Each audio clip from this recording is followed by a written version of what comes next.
Dans cette vidéo, je vais vous partager un argument qui prouve que Mohammed n'est pas un prophète légitime. L'argument est le suivant. Mohammed ne peut être un prophète car aucun prophète ne peut venir après le Messie. Le Messie n'a pas de successeur.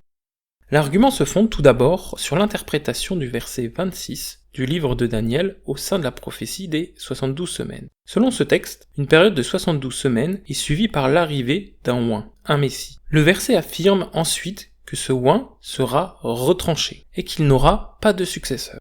Ce point est crucial, car il suggère que la venue du Messie marque la fin de la succession prophétique. En d'autres termes, après l'avènement du Messie, il ne peut y avoir d'autres prophètes. Cette perspective soulève donc des questions sur la prophétie de Mohammed, puisqu'il est considéré comme un prophète ultérieur à la venue du Messie.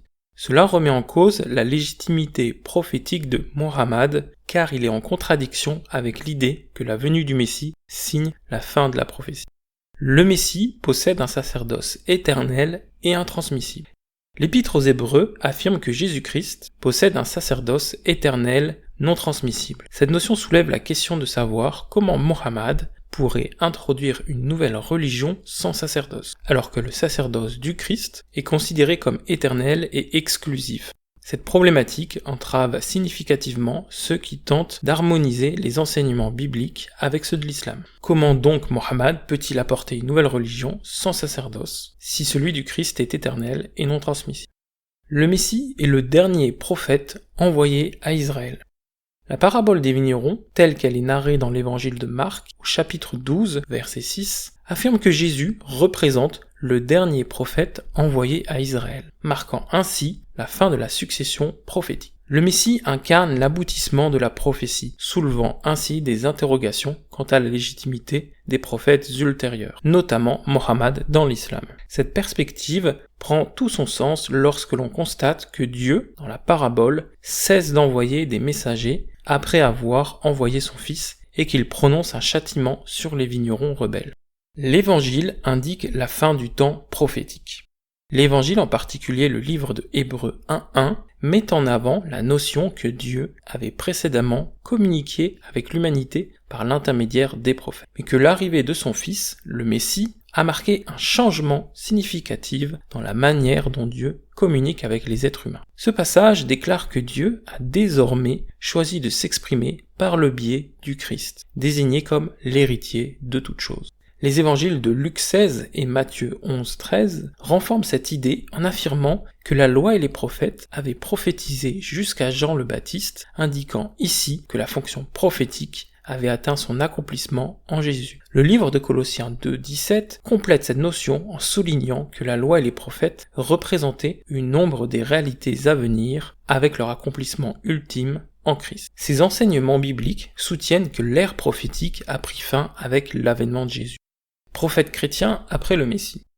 Cependant, l'affirmation selon laquelle il n'y aurait pas de prophète après le Messie nécessite une petite nuance. En réalité, il est inexact de prétendre catégoriquement qu'il n'y a plus de prophète après le Messie. Car Jésus, lors de son discours pamphlétaire dirigé contre l'oligarchie jérusalémite, émet une prophétie concernant le traitement injuste que l'Israël futur infligera aux prophètes envoyés par le Christ. Ce passage des Écritures suggère la possibilité d'une continuation prophétique après le Messie. Toutefois, il est crucial de souligner que ces prophètes post-Messie seraient dépêchés par le Christ lui-même et agiraient en son nom, comme le témoigne Matthieu 23, des versets 34 à 36. Cette distinction souligne la continuité prophétique tout en la reliant étroitement à la mission et à l'autorité du Christ. Les prophètes postérieurs au Messie, dépêchés par le Christ, se distinguent de manière significative des prophètes antérieurs, associés à l'Israël terrestre, tels que ceux du Tanakh. Ils ne s'inscrivent pas dans la continuité de la tradition des prophètes de l'Ancien Testament, mais plutôt dans le cadre global des divers ministères dispensés par le Saint-Esprit au sein de l'Église, comme il est mentionné dans Éphésiens 4, verset 11. L'ensemble de ces ministères est exclusivement destiné à l'Église, en accord avec la déclaration du verset suivant de Éphésiens 4, 12. Afin de saisir pleinement que Jésus est l'expéditeur des prophètes mentionnés dans les versets de Matthieu 23, 34 à 36, il est nécessaire de contextualiser ces passages en les reliant à Jean 15, 20.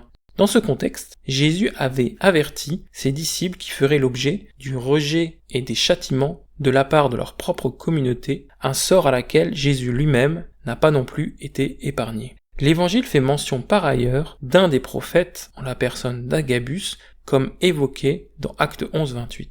Il est aussi intéressant de noter que ce don du Saint-Esprit, qui est celui de prophétiser, se retrouvait aussi partiellement dans l'Ancien Testament. Ce sera par exemple le cas de Saül, qui va prophétiser suite à son onction. On retrouve ce passage dans 1 Samuel 19, 24, qui termine avec cette phrase « Saül est-il aussi parmi les prophètes ?» Mais c'est avec la démocratisation du Saint-Esprit, l'ouverture de la nouvelle alliance par le Christ, au travers de son sang, que se manifesteront véritablement les dons du Saint-Esprit et les ministères, dont celui de prophète. En conclusion, ce qu'il y a à retenir, c'est qu'après le Messie, il n'y aura plus de prophète selon l'archétype du prophète du Tanakh, celui de l'Ancien Testament. Mais il existera des dons de prophétie exercés par des chrétiens au service de l'Église, des dons qui s'inscrivent dans des ministères du Saint-Esprit. Concernant la personne de Mohammed, il faut savoir qu'il n'est pas chrétien, il ne s'inscrit pas dans ces dons prophétiques, il n'est pas non plus envoyé par le Christ, et d'ailleurs il ne se revendique que d'être une continuité des prophètes de l'Ancien Testament, ce qui n'est pas possible après le Messie.